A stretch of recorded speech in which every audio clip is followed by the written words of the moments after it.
In today's video, I'm going to teach you how to embed code in Webflow easily. By the end, you'll know exactly where to place custom code in Webflow, when to use each option, and how to keep your site fast and reliable.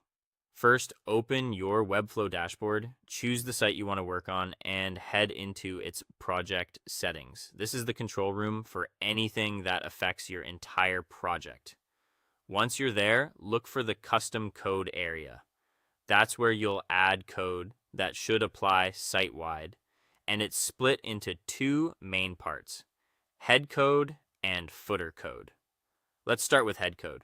Anything you paste here gets injected inside the head of every page. Use this for meta tags, verification tags, font, and CSS links, and small snippets that must load before the page renders.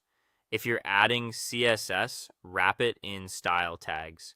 If you're adding JavaScript that must run early, wrap it in script tags, but keep it lightweight. Code in the head can delay rendering. This is also a good place for DNS verification or analytics libraries that explicitly recommend head placement.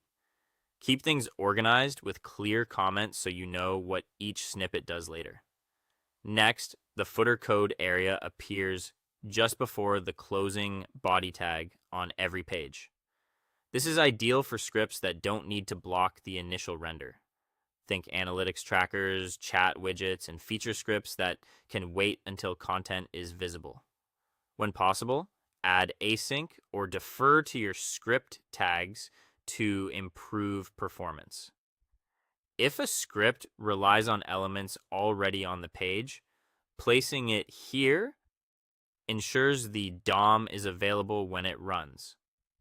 Now, a quick look at advanced settings. Use advanced options when you need extra control, like limiting code to specific pages or managing how scripts load. A common approach is to keep site-wide libraries in custom code, then add page-specific snippets in that page's settings so you're not running unnecessary scripts elsewhere. If something conflicts, test with minification toggled off, and always comment your snippets so you can troubleshoot quickly. As a best practice, only use code from trusted sources and review it for security risks. If you'd rather place code directly within a particular section of a page, switch to the designer and add an embed element.